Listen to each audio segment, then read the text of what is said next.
Eu resolvi fazer esse vídeo porque é uma coisa muito polêmica, envolve religião, envolve aspectos éticos e muitas das pessoas que me conhecem acham que eu sou contra o procedimento de eutanásia por eu ser vegana.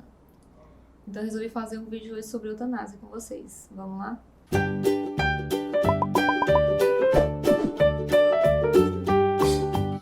Então, o vídeo de hoje é sobre eutanásia, mas antes sigam o canal, porque eu nunca peço para seguir, como é, segue, clica no sininho, vejam todos os vídeos, compartilham, comentam para vir mais seguidores, porque eu preciso divulgar esse canal, porque eu sou financiada pela Polinês e a gente precisa difundir essa mensagem vegana e empática pelos animais mais e mais. Então, o vídeo é foda, o vídeo é pesado. Descontrair um pouco, né, mas o assunto é sério. Então, eutanásia, né? Muitas das pessoas acham automaticamente que eu sou contra a eutanásia, que eu deixo o animal até os últimos dias, lá mesmo em estado grave, crítico, sem eutanásia, porque eu sou vegana, e assim, as coisas não têm nada a ver com a outra. Ser vegano não diz que eu deva ser contra a eutanásia, tá? É um assunto polêmico, é um assunto onde há divergências entre veterinários, né? Não só se a pessoa é vegana ou não, ou deixa de ser. Eu conheço veterinários não veganos, veterinários de clínicas de pequenos animais que não se sentem confortáveis de realizar o procedimento, indicam muitas vezes a algum colega e tá tudo bem.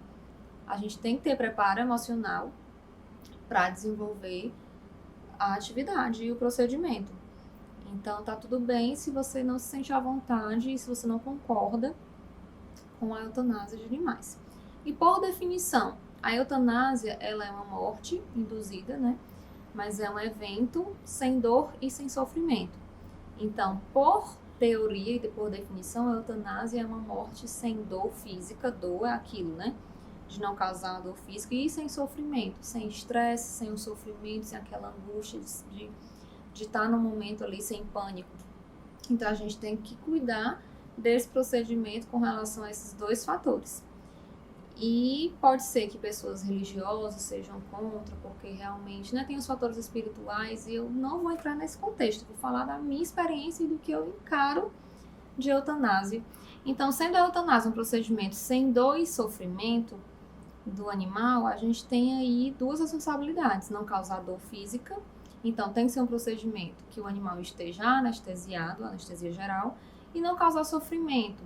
E aí eu digo, não causar sofrimento para o paciente, para o animal que vai ser eutanasiado, nem para a família. Quantas pessoas, eu já dei aula de eutanásia em 2 turmas de medicina legal de uma faculdade, e quantas pessoas sempre têm relatos negativos de procedimentos de eutanásia que acompanharam, que levaram um animalzinho quando era criança, etc, etc. Então a gente tem que começar a humanizar também os médicos veterinários para o procedimento. A gente fala isso daqui a pouco. Então a gente tem que ter um ambiente acolhedor, uma coisa calma, né, que não seja estressante para o animal, não cause angústia para aquele animal. Não tem uma receita de bolo para falar para vocês, olha, eutanásia vocês têm que fazer nessa situação, massa. Não existe. Você tem que avaliar o animal, a idade, o histórico, o estado que ele está ali na hora, a doença pré-existente. Então, assim, a sobrevida, o prognóstico, a qualidade de vida que esse animal está levando.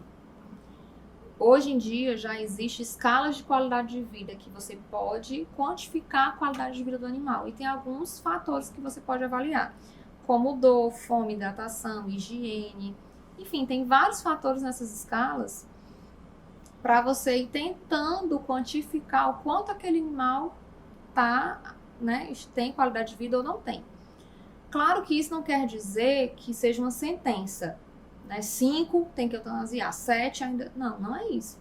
É uma coisa extremamente subjetiva, vai da experiência do veterinário, da avaliação clínica do veterinário, da conversa com o tutor.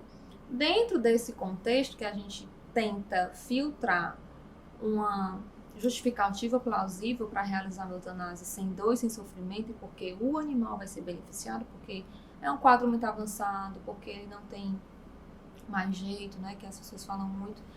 Então, a gente tem que ter uma experiência, e se você não tem essa experiência, se você não é preparado emocionalmente para isso, não faça e tá tudo bem.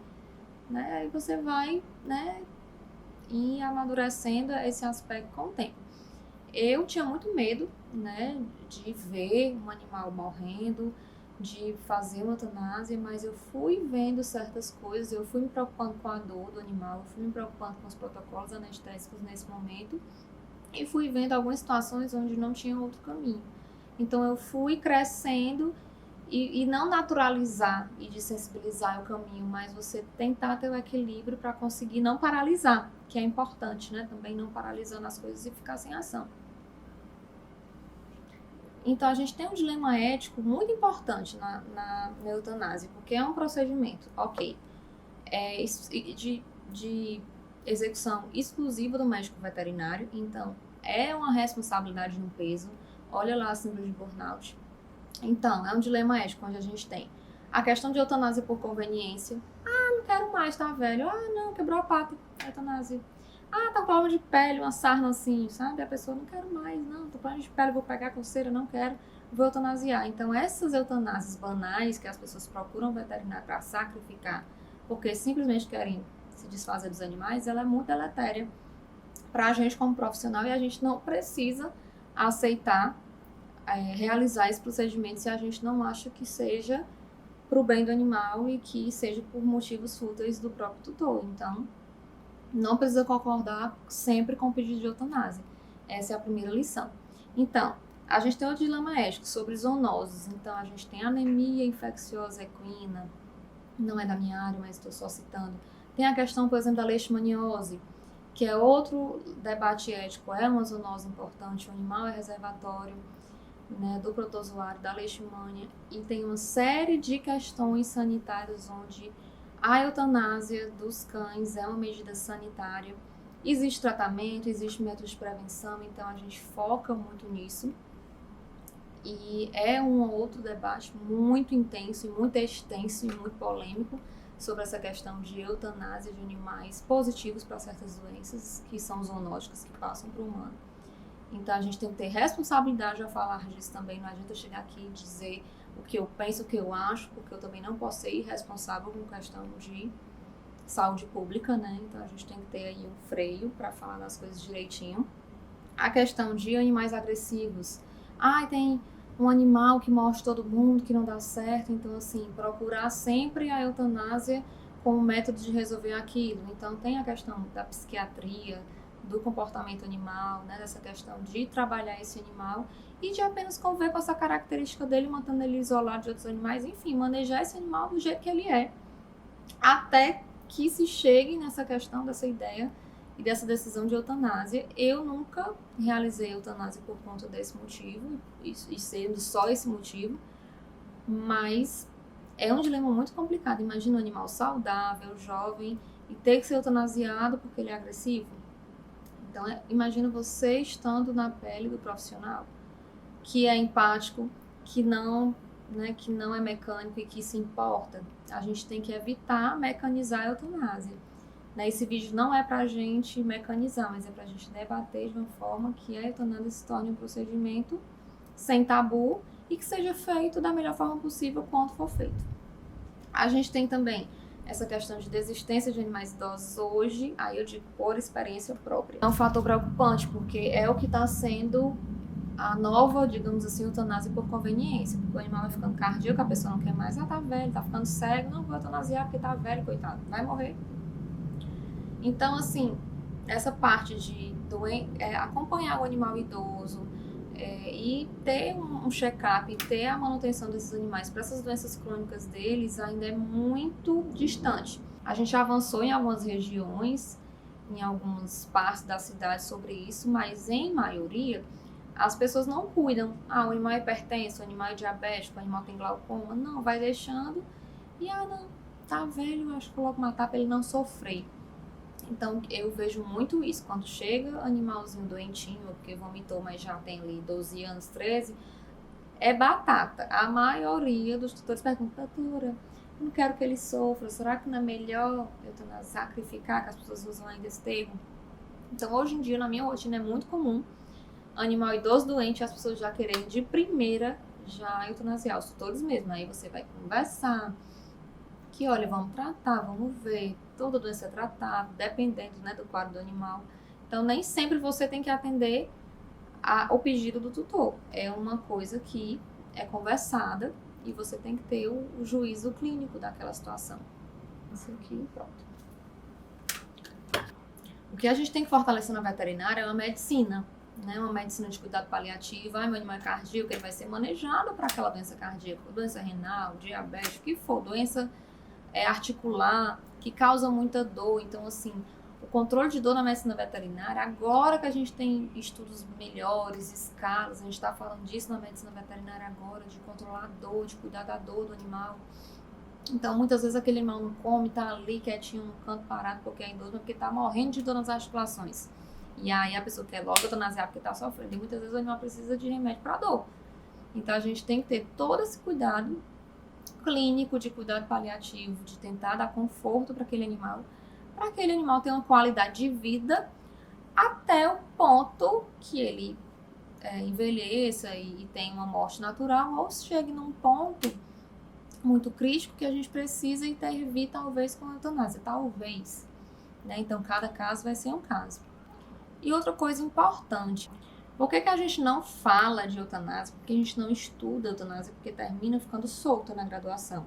Todo mundo fala de sacrificar, de descarte, de abate, mas a gente não para ter uma aula de como é a eutanásia, de quais são os fármacos, de como é o processo, qual é a parte jurídica disso, como eu tenho que falar, como me comunicar com o tutor, que é muito importante.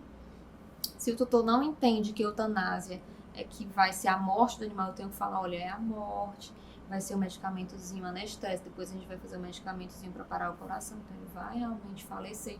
Tem que explicar de forma que o tutor entenda, porque a gente não tem aula disso.